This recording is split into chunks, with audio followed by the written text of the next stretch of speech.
Nah teman-teman sekalian, saya tertarik sekali dengan film itu seperti juga beberapa teman yang sempat saya ajak ngobrol tadi.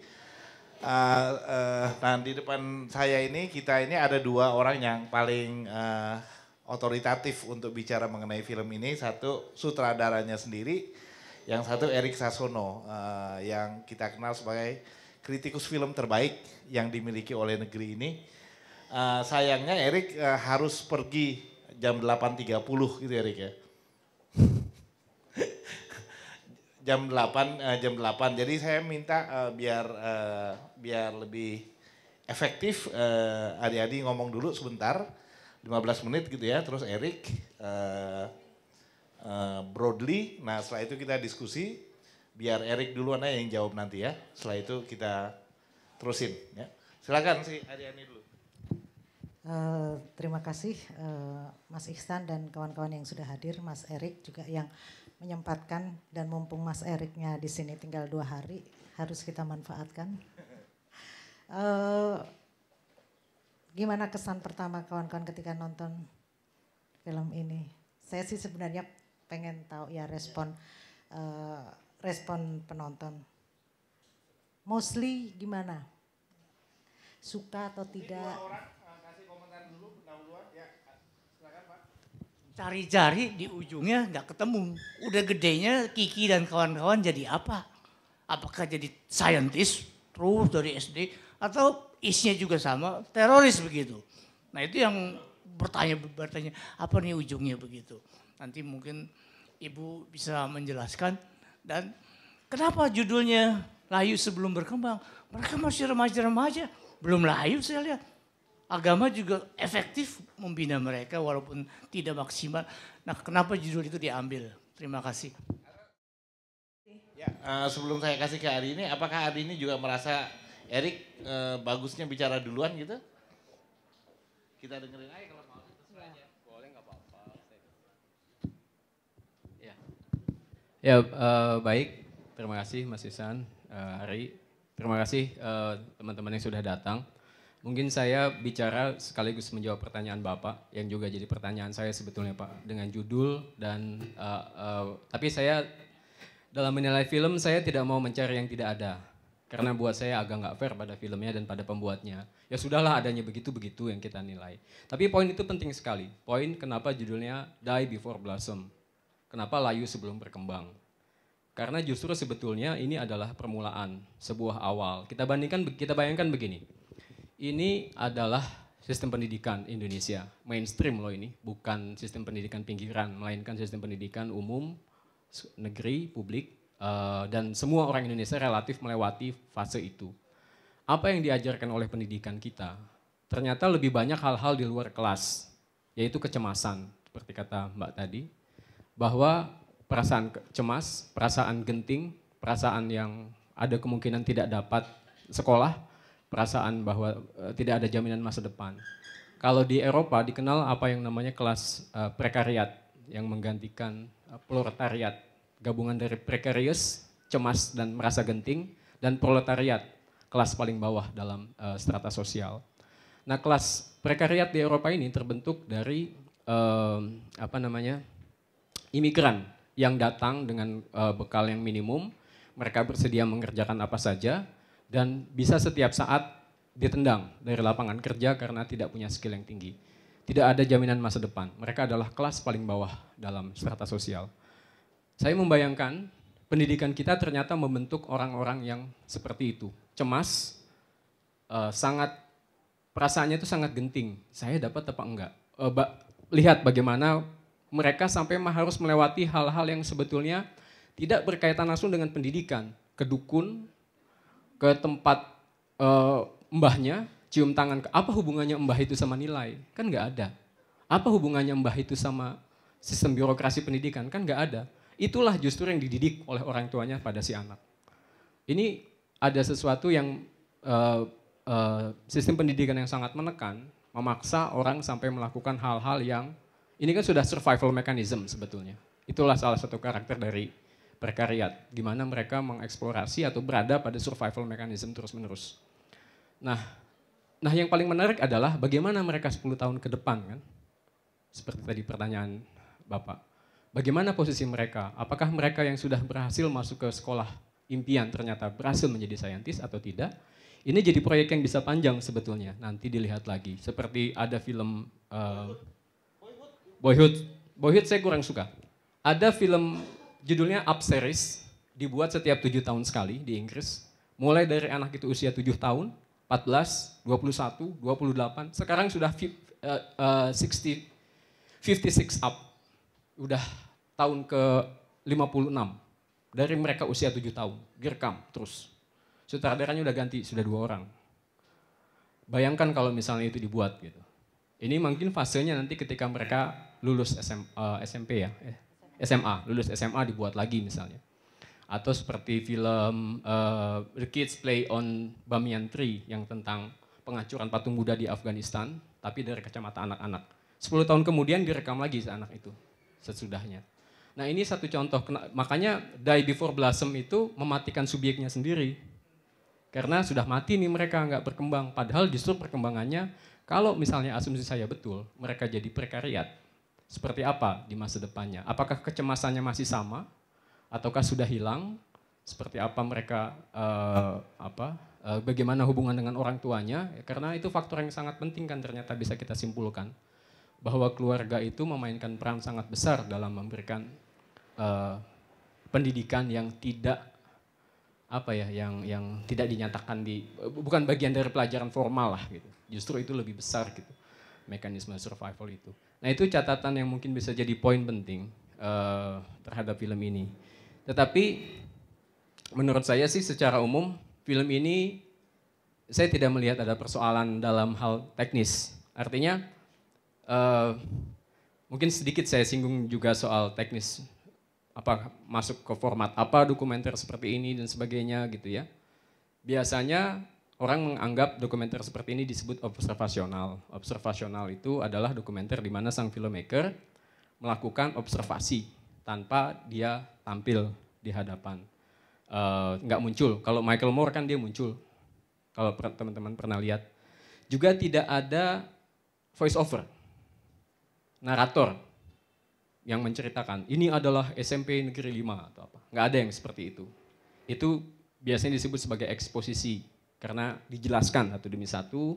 Biasanya yang eksposisi itu sifatnya sangat-sangat, dia untuk membangun pengetahuan. Informatif,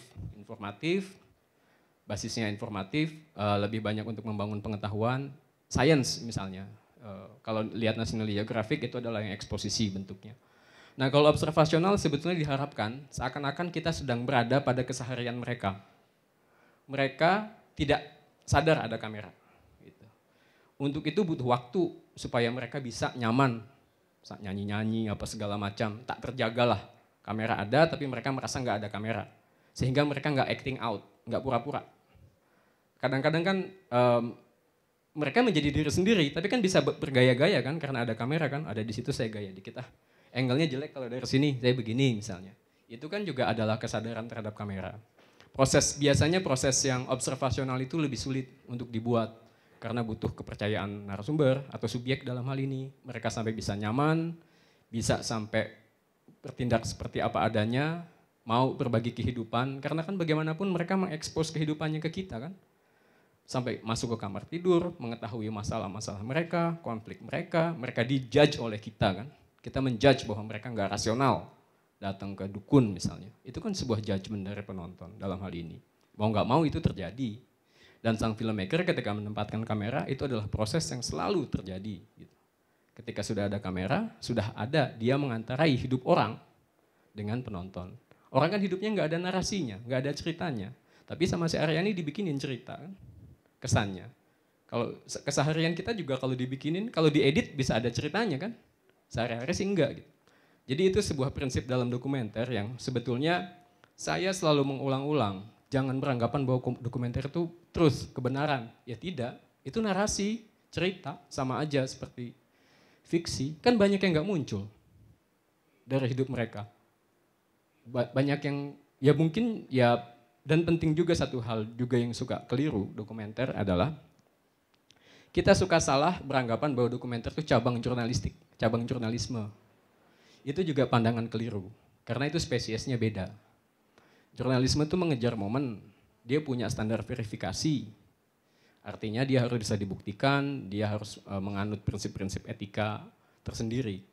Dokumenter storytelling, dia storytelling. Dalam beberapa kasus dia meminta sang narasumber atau subjek untuk berpura-pura menjadi dirinya sendiri.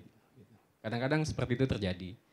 Ini menurut saya penting karena ekspektasi kita kalau sudah dokumenter pasti ini betul, pasti ini sesuatu yang mengalahkan dalam tingkat derajat kebenaran tuh paling tinggi lah kalau audiovisual itu lebih dari yang lain-lain. Ya sebetulnya tidak, itu karena kebiasaan saja. Kenapa ini penting? Karena juga di sisi lain sebaiknya sih kalau menurut saya jadi penonton juga kita punya kritisisme tersendiri terhadap apa yang tampil gitu. Bahwa sang filmmaker itu yang membuat konstruksi, gitu, mengedit, menceritakan ulang. Nah dalam hal ini satu pokok penting dari format ini dan ini menjadi dalam bayangan saya adalah sebuah mainstream baru dalam film dokumenter di Indonesia. Itu biasanya menceritakan persis seperti ini. Ada orang-orang yang menginginkan mencapai sesuatu tetapi memiliki kesulitan dalam usaha mencapainya. Itu standarnya.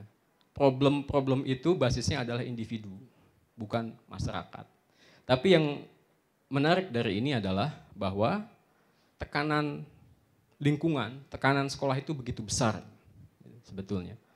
Kalau misalnya teman-teman suka menonton Eagle Awards misalnya, mungkin saya bandingkan aja dengan Eagle Awards. Eagle Awards kan juga begitu. Orang-orang yang from zero to hero gitu kan.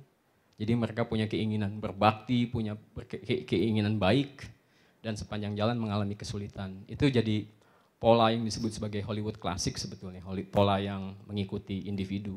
Karena kan bisa didekati dengan cara berbeda. Nah, udah panjang saya ngomong ya.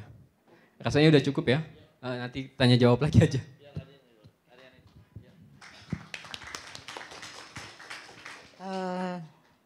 Sebenarnya Mas Erik tadi udah cukup menyebut kenapa saya pilih judul dokumenter.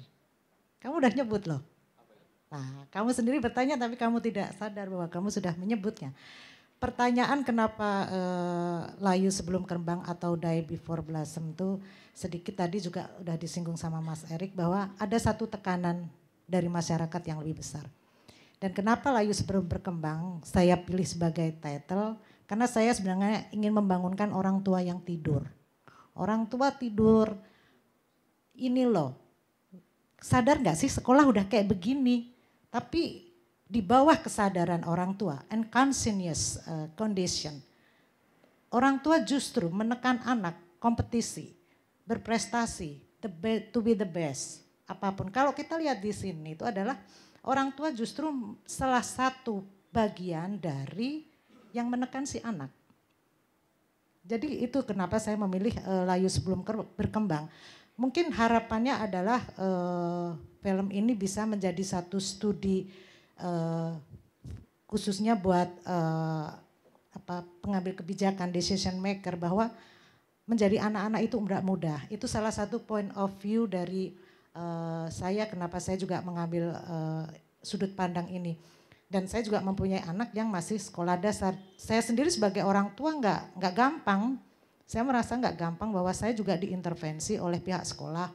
Saya harus ikut tanda tangan kalau anak saya mengerjakan PR, anak saya dapat 0, saya harus tahu, dapat 10 harus tahu. Dan termasuk hal-hal yang lain yang itu saya harus belajar juga menjadi orang tua ketika mengerjakan PR. Saya harus berada di situ. Jadi saya udah nggak bisa lagi untuk bebas. Saya harus ikut mengkontrol. Jadi pendidikan sekarang terutama yang bersifat akademis, orang tua juga harus ikut campur. Terutama juga harus ngasih extra lesson dan itu juga uang. Jadi itu salah satu hal yang menjadi harapan saya bahwa saya ingin membangunkan para orang tua bahwa walaupun itu bukan berarti dua protagonis itu mati dalam secara harafiah ya, atau layu secara harafiah. Ini adalah satu sistem yang saya ingin membangunkan aja, dan satu judul harus harus agak catchy, harus agak mantep gitu aja. Terus ya itu juga saya memandang seperti itu, satu hipotesa dalam sebelumnya, dalam rating, dalam logline, dalam kepala saya tuh bahwa sekolah ini udah nggak beres, sekolah ini lebih mematikan potensi positif anak, sekolah ini sudah sangat demikian formal dalam kehidupan beragama maupun dalam kehidupan bersikap, kedisiplinan juga menurut saya sangat dipahami sangat militeristik atau fasis. Kita lihat ada berapa anak mahasiswa yang mati karena ospek. Ada anak Leoni dari Denpasar dan saya sangat sedih sekali, dia bunuh diri. Dia gantung menjelang ujian SMP. Saya mau bilang apa kalau ini nggak layu sebelum berkembang? Walaupun tidak Dila dan Kiki buat saya sebagai seorang filmmaker representatif dari jutaan anak Indonesia yang sedang dalam pendidikan seperti itu. Dan dua karakter ini sangat-sangat menarik buat saya. Yang satu sangat ekstrovert, yang satu sangat introvert. Bagaimana keduanya mengatasi atau bersikap terhadap sistem yang ada di sekolah ataupun yang ada dalam keluarga mereka. Dan buat saya itu sangat menarik dan anak-anak punya cara tersendiri bagaimana mereka menghadapi itu. Dan tentu saja metode observasional ini tidak mudah, itu benar sekali. Saya pertama ini sebenarnya adalah grup protagonis kedua. Pertama saya ngambil satu grup anak ketika mereka kelas 6. Tapi ketika mereka kelas 6, anak-anak ini udah mulai stres dan perkenalan kami seolah-olah nggak welcome. Ini ada orang baru datang, aku lagi stres, aku lagi bete, siapa sih? Dan mereka nggak kurang welcome. Kemudian saya downgrade dari kelas 6 kemudian kelas 5. Aku pikir lebih enak kalau aku mulai kelas 5 sehingga ada waktu yang lebih banyak untuk mengenal mereka. Jadi saya sudah syuting 3-4 bulan, udahlah itu saya buang, ini saya nggak bisa masuk nih, saya nggak akan mungkin dapat, udah itu saya buang. Kerja yang udah berapa syuting tuh sudah deh direlain aja. Kemudian saya downgrade ganti ke kelas 6 dan memang tantangannya ada di mereka. Dan saya juga mencoba menjadi teman mereka sebagai teman dewasa mereka, bahwa kadang-kadang juga ada kekhawatiran di mereka ya. Siapa sih kamu, nanti kamu kalau di kelas nyuting aku nyontek kamu kasih tahu. Yang kayak gitu-gitu anak-anak ada. Atau misalkan mereka sudah mulai naksir nih, ke teman cowok, nanti kamu kasih tahu itu deh. Yang kayak gitu-gitu anak-anak ada khawatiran yang begitu-begitu. Atau ketika mereka di kelas rame segala macam, kamu jangan bilang mama ya mbak ya, kamu jangan bilang mama. Yang kayak gitu-gitu dan saya mencoba untuk menjadi teman mereka. Dan bahkan ketika di kelas saya juga dikerjain juga sama mereka. Anak-anak ini juga pintar, ayo mbak ikut main bola mbak, ayo mbak ikut main bola. Ya oke kita main bola dan saya mencoba untuk menjadi teman dewasa mereka. Dan memang saya mengakui bukan hal yang mudah merebut kepercayaan dari anak dan orang tua. Itu satu pekerjaan besar yang perlu saya lakukan. Bahkan hingga sekarang pun saya tetap berhubungan baik dengan kedua keluarga ini. Sebelum ke yang lain-lain, kalau laki-laki kira-kira apa gambarannya Pak? Ada yang beda nggak kira-kira? Kalau protagonis itu laki-laki. Kalau protagonis laki-laki mungkin dramanya buat saya sebagai perempuan agak berbeda Mas Ihsan. Karena di sini saya mencoba mengambil sedikit layer ya, bahwa kehidupan remaja, adolescent ini bukan satu hal yang gampang. Ketika kita pertama kali menstruasi itu juga buat anak perempuan itu bukan hal yang mudah. Ketika pertama payudaranya tumbuh juga itu bukan hal yang menyenangkan buat anak perempuan. Dan bahwa sebagai image perempuan muslim itu akan nampak di film saya dan bagaimana peran sistem sekolah terhadap itu. Mungkin kalau di laki-laki itu nggak begitu nampak. Tapi kalau perempuan akan lebih nampak walaupun tidak nampak begitu jelas juga ketika di dalam film. Laki-laki kurang care terhadap ujian itu enggak ya? Bukan seperti itu, justru laki-laki juga tantangannya ada aja ketika anak baru umur 11 tahun ditanya, boys tunjukkan kejantananmu. Besok kalau kamu gede kamu harus jadi kepala rumah tangga, kamu harus menghidupi dan itu tentu saja buat anak seusia 10 tahun, 11 tahun buat anak laki-laki itu stres loh Mas. Saya nggak membayangkan anak saya keduanya laki-laki dan saya nggak bisa membayangkan apa yang difikirkan anak saya yang berumur 11 tahun ada orang asing yang ngomong, nanti kamu jadi bapak rumah tangga, kamu harus memenuhi semua kebutuhan rumah tangga. Saya nggak bisa membayangkan gitu, itu diucapkan oleh seorang dewasa yang belum kenal dan dalam satu forum. Kerangkanya adalah keluarga muslim kelas menengah. Dan itu menjadi sesuatu yang menarik saat ini gitu. Setidaknya selama 10 tahun terakhir. Yang saya ingin tanyakan adalah mengapa dan bagaimana memilih kedua keluarga itu. Dan apalagi kalau kita lihat konteksnya itu di suatu kota Yogyakarta lagi. Apakah itu ada suatu semacam pertimbangan tersendiri? Tentu akan juga menarik digali kalau kita melihat kerangkanya sebagai keluarga muslim kelas menengah. Terima kasih. Saya hanya ingin berbagi sedikit aja bahwa film ini sepertinya harus lebih banyak di-share kepada orang tua. Saya bukan ahli film, mungkin yang hadir di sini adalah ahli film ya. Tapi film ini bagus, tepat untuk di-share kepada para orang tua. Saya tidak melihat itu caranya membuat film. Mungkin kalau Mas Erik memberi sebuah film, tapi saya melihat isi pesan yang disampaikan oleh film itu. Bikin nobar di rumahmu dan lain-lain ya. Buat para orang tua. Ya.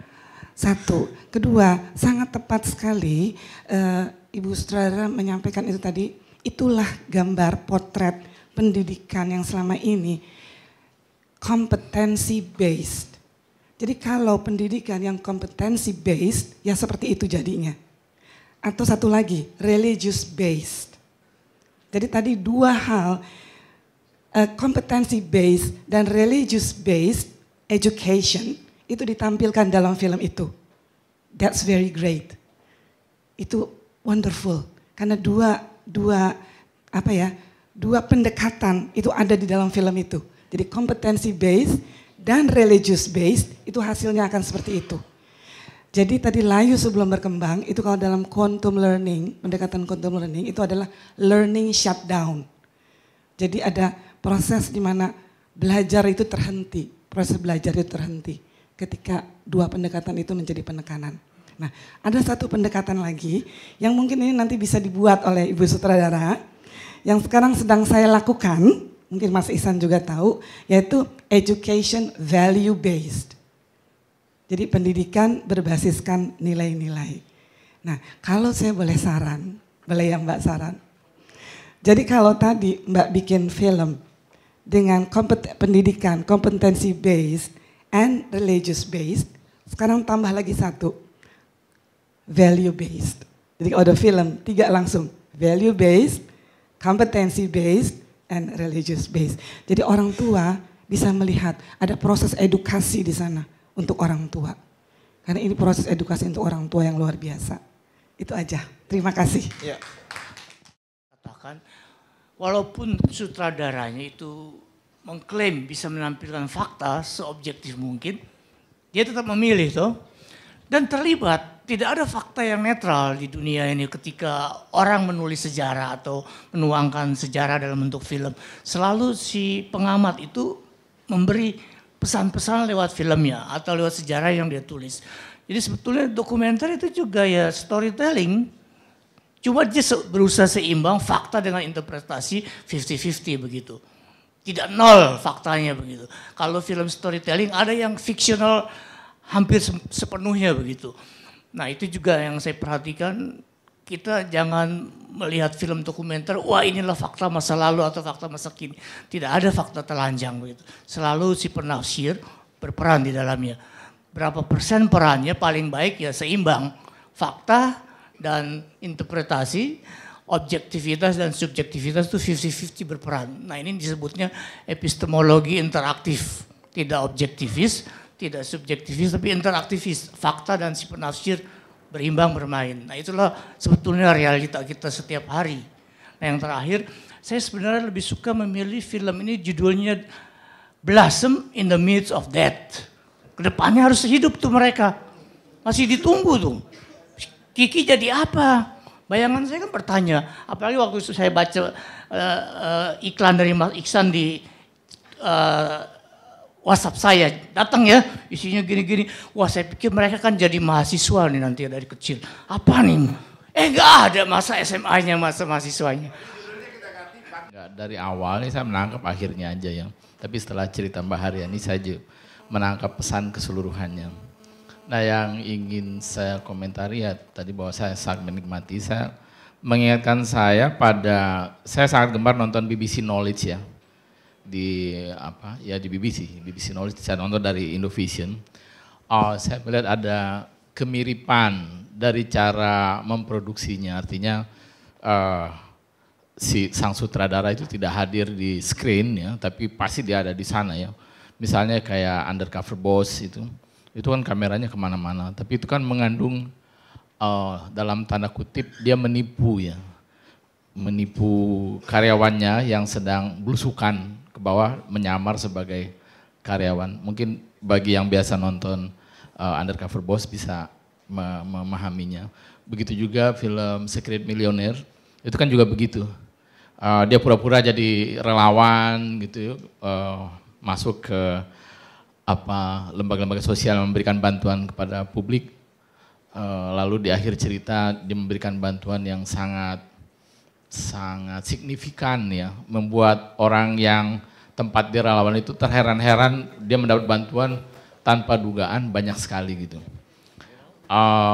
Ada klimaksnya dalam dua contoh yang tadi saya sebutkan.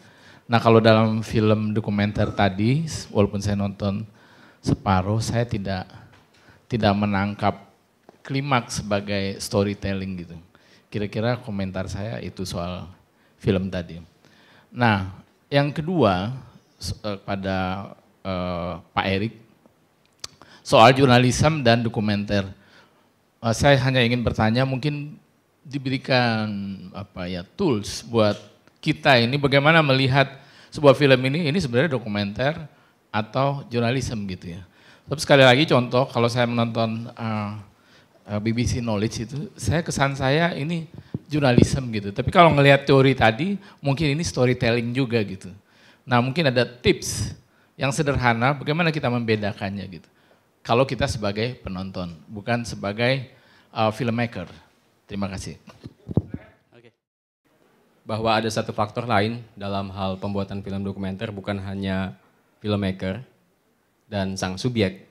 Pastilah ketika si filmmaker datang dia mempengaruhi.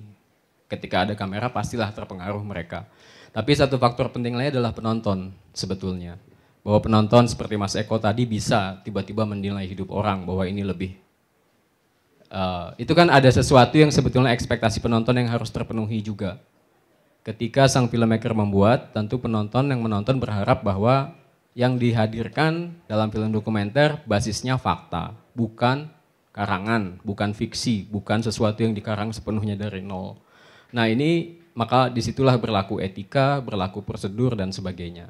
Nah ini juga Pak yang membedakan antara jurnalistik dengan dokumenter. Pada jurnalisme dia aturannya jauh lebih ketat. Verifikasi, misalnya ketika merekam dia harus faktual, dia harus catching the moment istilahnya. Ketika dia kehilangan momen, dia kehilangan. Dia nggak bisa recreate momen. Kalau film dokumenter, mau bikin film dokumenter tentang Napoleon, bikinlah adegan Napoleon. Nggak mungkin dia balik ke zaman Napoleon kan, untuk mendokumentasikan itu. Pakailah aktor berpakaian seperti zaman dulu, di shoot seakan-akan seperti inilah Napoleon berperang. Nah itu adalah dokumenter. Gampangnya begitulah. Salah satu contohnya bahwa reenactment atau peragaan ulang itu adalah salah satunya saja.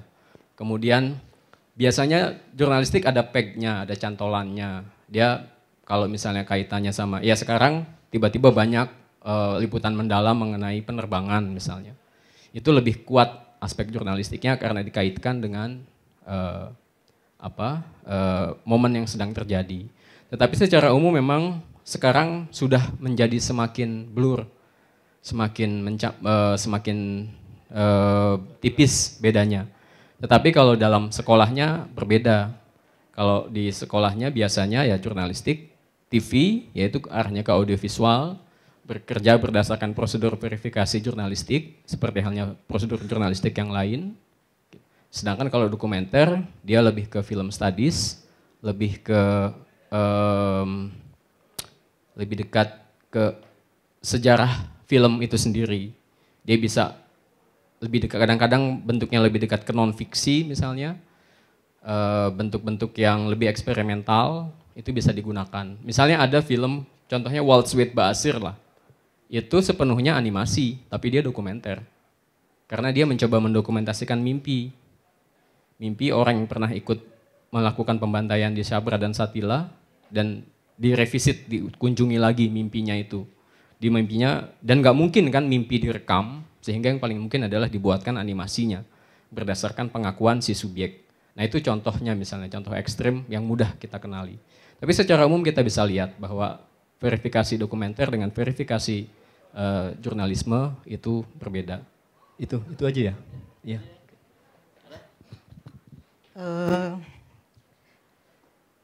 Untuk menjawab pertanyaan Mas tadi mengenai kenapa Yogyakarta, saya pikir Jogja itu adalah satu representatif dari kota pendidikan, yang dimana sebagai kota pendidikan dan trendsetter itu terbentuk oleh siapa sih yang sebenarnya bisa kasih nilai. Dan SD 1 Ungaran itu juga termasuk salah satu sebagai sekolah dasar negeri paling favorit. Saya justru menggunakan satu sebagai trendsetter kota pendidikan Jogja, kemudian kedua sebagai best favorite school. Kedua ini saya pakai karena indikasinya sangat jelas bahwa ada sebuah sistem politik pendidikan yang memberi label bahwa ini adalah sekolah RSBI, itu adalah sekolah yang nomor 1 terdepan dalam mengadaptasi apa yang dinamakan dengan kurikulum sekolah. Tentu saja kalau di Papua pasti akan dapat ranking buruk karena mungkin surat edarannya datangnya paling belakangan atau bagaimana. Nah, saya menggunakan sampel itu, dan dua karakter, yang satu ekstrovert, introvert, itu buat saya adalah penting untuk bisa menghadirkan ada satu dramaturgi. Pemilihan karakter itu juga sangat penting untuk observasional documentary. Kita akan sangat senang kalau membuat film dengan karakter totally Dila, yang orang itu sudah sangat sudah menarik dan siap front of kamera tanpa kita harus suruh. Kiki sama sekali tidak bisa, sangat sulit ketika Kiki ibaratnya kalau orang Jawa bilang ya dia tuh gong harus ditabuh, kalau enggak dia enggak akan bunyi. Kalau Dila dia akan spontan, dia di depan kaca dia akan bilang aku cabi ya pakai begini. Nah itu menurut saya yang harus poin penting yang harus dilihat secara detail adalah pemilihan karakter. Jadi dari dua karakter itu saya ambil yang paling ekstrim ya antara ekstrovert dan introvert. Kalau Bapak Irfan tadi pengennya kita bisa lihat dia jadi apa. Sebenarnya kalau dalam film dokumenter kenapa juga saya kasih Layu Sebelum Terbang, ya itu sebenarnya saya pengen nyubit aja semua, pengen bangunin. Kalau pengen berubah ayo gitu. Dan Ibu juga usulannya bagus. Ini harus ditonton para orang tua. Nah kalau buat saya paling penting ya ini harus ditonton oleh Menteri Pendidikan sekarang. Jadi memang pas nonton jadi ingat perjuangan ibu, perjuangan saya juga, dan itu justru memang yang membuat saya jadi oh berarti nanti ketika dari SMA mau ke kuliah saya nggak boleh merepotkan ibu lagi gitu. Dan memang tekanannya terasa sekali gitu karena gak enak sama ibu misalnya atau karena jadi repot segala macam, itu jadi ya sulit gitu waktu masa itu. Cuman kalau untuk pengalaman religius sih maksudnya bagaimana religiusnya ada dalam kehidupan saya dalam mencapai nilai UN segala macam, memang ditekankan semacam, ya saya juga dari Jawa, jadi ya kamu puasa, kamu berdoa, kamu semacam seperti itu ya memang ditekankan gitu. Jadi ya kurang lebih kayak melihat cermin diri ketika lihat Kiki gitu. Karena kebetulan saya juga bisa dianggap introvert gitu, nggak seperti Dila yang ekstrovert bisa mendapatkan segalanya, punya talenta banyak seperti itu. Jadi memang ketika ngelihat Kiki kayak melihat cerminan diri di film itu gitu. Ininya tadi. Habis yang lain-lain udah ini. Oke, soal tempat ini memang sebetulnya film dokumenter secara umum masih sangat marginal posisinya di Indonesia. Outletnya nggak ada kecuali yang seperti ini. Karena TV kita bisa dibilang sangat minim untuk memutar film. Ada Eagle Award, tapi makin lama menjadi semakin formulaik menurut saya. Awal-awalnya cukup baik saya rasa, sampai Suster Apung. Dan sesudah itu menurut saya terus menurun kualitasnya. Secara jujur aja kalau saya mau ngomong tentang hal itu. Kemudian masih ada beberapa, TV masih ada beberapa yang memuat seperti acara 360 di Metro TV. Dia terdiri dari 3 segmen, itu lebih dekat ke news magazine tapi juga ada aspek-aspek dokumenternya di dalamnya. Tentang 3 tema yang berbeda ya? Tiga cerita berbeda untuk tema yang sama. Tema yang sama. Kalau yang kayak gini narasi panjang di atas 60 menit hampir nggak ada. Kalau saya 2 tahun terakhir tinggal di Inggris itu puas sekali dengan yang seperti ini, bahkan dengan seri. Kayak gini tapi seri. Jadi bisa dibayangkan misalnya Benefit Street misalnya. Di Inggris kan ada sistem benefit di mana orang menerima tunjangan.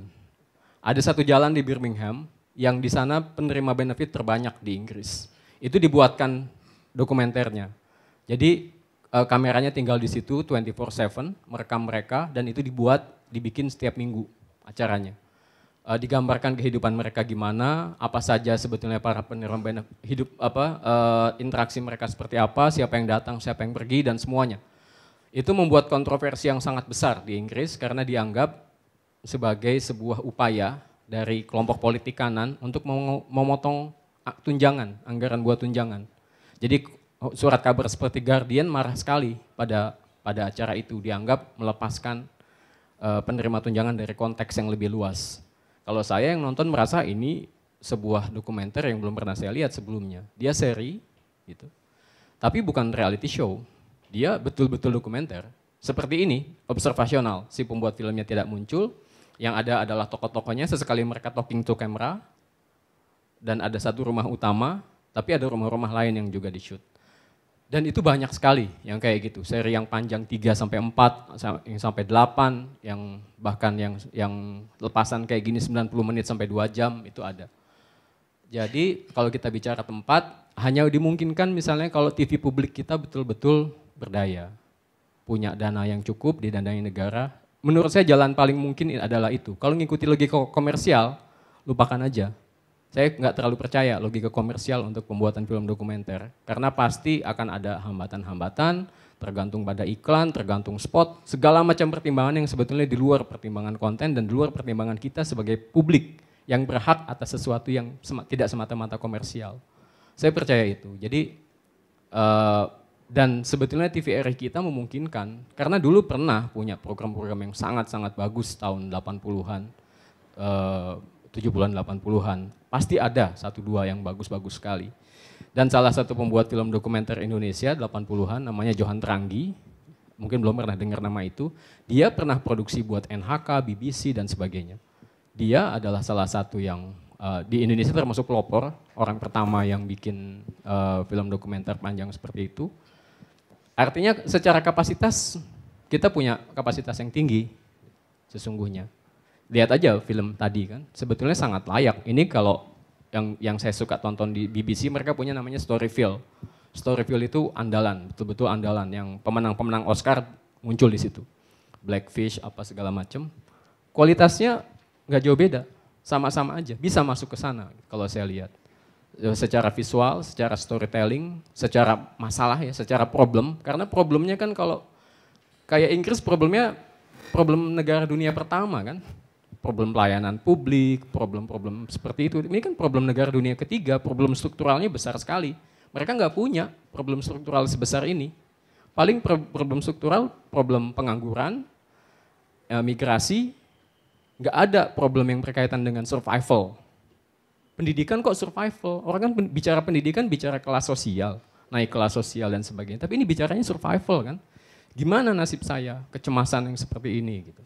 Dan format seperti ini menurut saya satu format yang juga di Indonesia nggak banyak dilakukan, tapi sudah mulai. Sejak 2006, seingat saya Aryo Danusiri yang relatif, saya katakan relatif karena banyak yang lain, pertama kali membuatnya. Tapi sesudah itu banyak. Yang salah satu yang akan saya rekomendasikan adalah Negeri di Bawah Kabut, buatan Salahuddin Siregar, yang menurut saya mungkin termasuk salah satu yang terbaik di Indonesia sampai sekarang. Dia merekam keluarga petani di sebuah desa di Gunung Merbabu ya, di desa Genikan, yang kehidupan mereka terpengaruh oleh pemanasan global, tapi mereka nggak tahu. Mereka cuma tahu bahwa kentang kok ini panennya berubah waktu, kok hasilnya kecil-kecil. Gitu. Kenapa? Nggak ngerti mereka bahwa ada pemanasan global. Dan sang filmmaker berhasil mendokumentasikan ada yang besar dalam kehidupan sehari-hari gitu. Itu sangat bagus dan modelnya seperti ini. Tidak ada narasi hebat mengenai bumi sedang semakin panas, nggak ada. Keseharian aja, kita diantar keseharian, bagaimana mereka tiba-tiba pola panen berubah, pola tanam berubah, kemudian mereka harus masukin anak sekolah tapi nggak punya uang, hasil panennya berkurang dan seterusnya. Seperti ini persis, itu salah satu yang menurut saya hasilnya juga sangat bagus. Lagi-lagi tempatnya memang tidak ada dan pembuat film dokumenter mengandalkan hal seperti ini ya, kumpul kayak gini, ya nggak ada uangnya lah kalau dibandingkan dengan misalnya Supernova atau apa. Nggak bisa gitu, tapi ya apresiasi dan diskusi semacam ini yang sebetulnya buat pembuat film dokumenter itu penting sekali. Aryani pasti mengkonfirmasi saya, kalau enggak nanti saya tulis jelek. Enggak. Lagi-lagi dan mekanismenya, mekanisme pendanaannya juga seperti itu. Banyak mekanisme yang sifatnya non komersil, grant dari pihak pemberi donor asing. Biasanya begitu, donor lokal tidak terlalu banyak berminat. Biasanya kalau mereka minat, pesan sponsornya banyak. Itu kurang lebih begitu. Berkepentingan ya. Oke itu.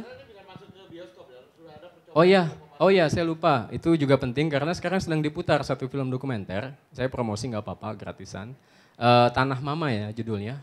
Buatan Kalyana Sira, produsernya Nia Dinata. Kalau kenal beliau, tentang Papua. Tapi dari sudut pandang seorang ibu, seorang perempuan. Makanya judulnya Tanah Mama. Itu diputar terbatas, hanya sedikit layar yang memutar. Pondok Indah, di Blitz, di mana. Coba untuk lihat dan karena jarang kan kesempatan kita nonton dokumenter di layar lebar bioskop yang pantas gitu. Yang duduknya sama pantasnya ketika nonton Pendekar Tongkat Emas gitu. Ya ini kan kayak gini, meskipun ini pantas, ini bukan gedung bioskop. Tata suaranya kalah sama tata suara bioskop dan sebagainya. Ya apresiasi kan juga penting buat pembuat film. Maka dari itu ketika ada kesempatan silakan datang dan apresiasi di sana. Kalau jelek ya jelek, nggak apa-apa, sama toh film lain juga begitu kemungkinannya. Ya misalnya, saya minta maaf harus pulang karena sudah ada keburu janji yang lain. Ya saya duluan kalau gitu. Terima kasih banyak teman-teman. Tepuk tangan buat Erik dan kita doakan semoga Erik bisa cepat selesai sekolahnya. Dia baru saja diterima S3 untuk sekolah mengenai film ya di berbagai tempat di. Mudah-mudahan ada ininya, ada. Oke, thanks ya Erik ya. Ya. Kita tahan Ari. Mungkin salah satu hal yang berkaitan dengan apa yang terjadi dengan protagonis ya, terutama efeknya. Setelah mereka paham, mereka waktu pertama kali saya meminta izin bahwa mau buat film apa sih Mbak? Saya pengen ini mendokumentasikan apa yang terjadi selama proses sekolah terus mencari sekolah. Nah ketika ibunya Kiki menonton film ini ada satu penyadaran baru. Oh saya tuh ternyata sama anak terlalu menekan. Dan banyak hal yang memang sebenarnya ketika saya mengingat, saya marah-marah ke anak saya tuh nangis loh Bu. Saya tuh habis nonton film, ketika nonton film saya tuh nangis. Karena dia merasa bersalah dengan anaknya bahwa dia telah memberikan satu tekanan yang lapis kedua lah istilahnya seperti itu. Dan kemudian juga ada pemahaman-pemahaman baru. pemahaman baru terutama dalam soal multikultur. Oh bahwa ternyata ini tuh yang dimaksud Bu Ari yang begini-begini. Nah itu buat saya adalah satu dampak positif langsung ya, artinya dari karakter saya ada satu pemahaman baru. Ternyata yang salah bukan anak saya ya, ini sekolah ya Bu ya yang kacau gitu. Itu buat saya sudah melegakan bahwa ketika mereka melihat oh yang dimaksud saya tuh seperti ini. Nah itu satu kebahagiaan buat saya.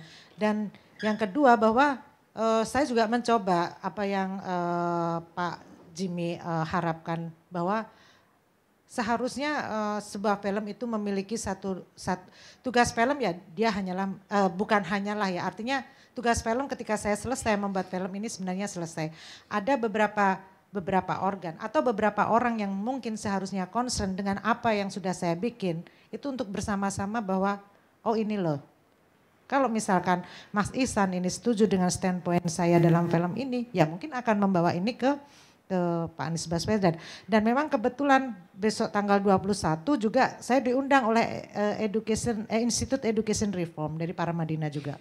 Bahwa film ini akan dipakai presentasi ke Konrad Adenauer Stiftung untuk menjelaskan film pendidikan. Mungkin kalau orang Jerman atau suruh menjelaskan mungkin kurang sulit ya atau membaca buku dia perlu waktu yang lebih lama. Apa sih potret pendidikan Indonesia? Mungkin dengan film ini akan lebih mudah juga untuk memahami pendidikan dan akan dibentuk program seperti apa saya juga belum tahu karena masih akan pada tanggal 21 Januari besok. Ya harapan saya akan memiliki satu dampak yang positif selain apresiasi sebagai film dan mungkin juga ada satu kalau saya sendiri sih melihat memang pendidikan di Indonesia kepentingan politiknya sangat kenceng.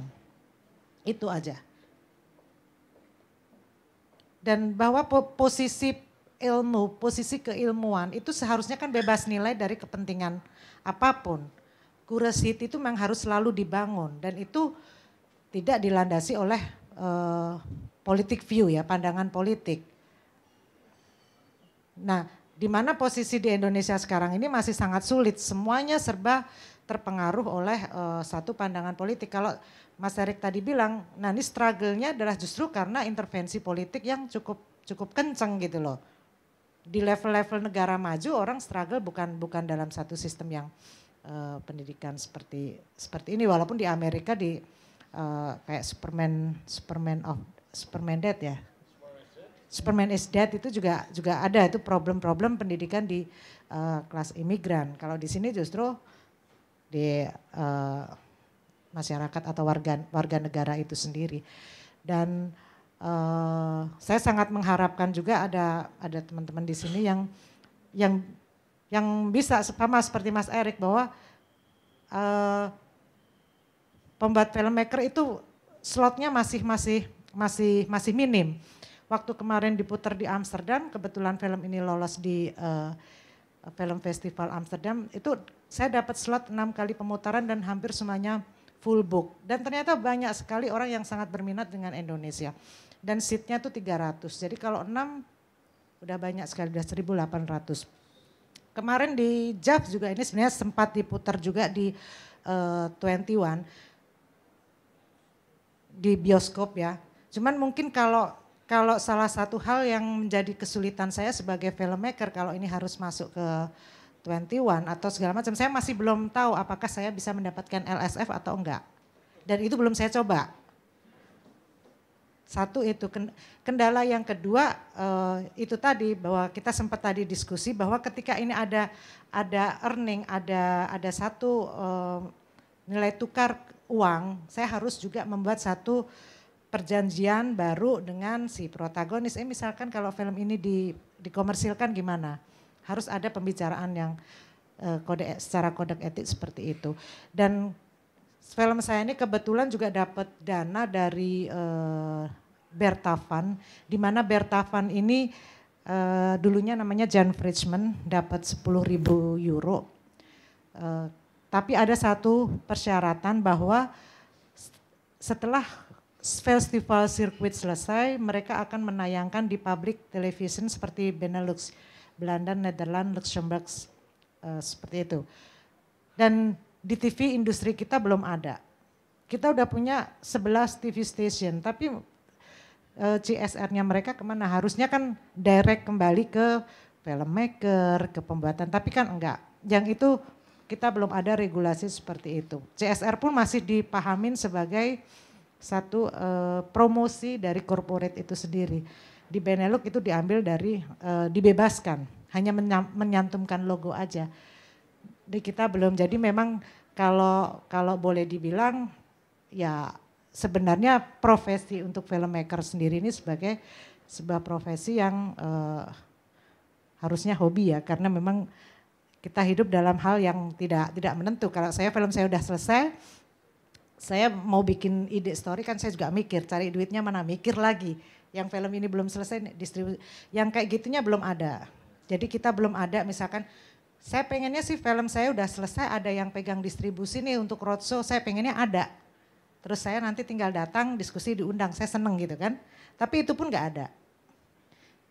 Jadi role model masyarakat atau civil society untuk menghidupkan industri ataupun perfilman dokumenter itu masih sangat minimalis. Mungkin beda sama fiksi ya.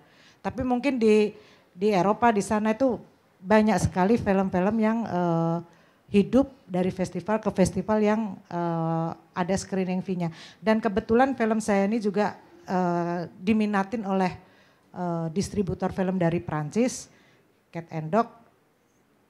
Ya saya belum tahu akan terjadi perkembangan seperti apa. Oke, saya kira kita udah cukup diskusi ya. Tepuk tangan buat Mbak Adriani, terima kasih udah datang. Tidak mungkin lah kita membahas masalah pendidikan yang begini kompleks di ruangan di mana kita pertama-tama ingin membahas, melihat, nonton satu film dan ketemu dengan sutradaranya ya. Tapi ini satu awal yang membuka mata kita tentang betapa mengerikannya masalah pendidikan di sekitar kita ya. Lagi-lagi terima kasih kepada Mbak Adriani. Bulan depan kita akan nonton film mengenai Amour kalau nggak salah, itu film terbaik untuk bahasa Inggris, bahasa non Inggris, film Prancis ya, mengenai loyalty pasangan gitu, memenangkan hadiah Oscar untuk film asing terbaik tahun lalu. Drama. Oke, tepuk tangan buat Mbak Adriani, sampai ketemu bulan depan ya. Assalamualaikum warahmatullahi wabarakatuh.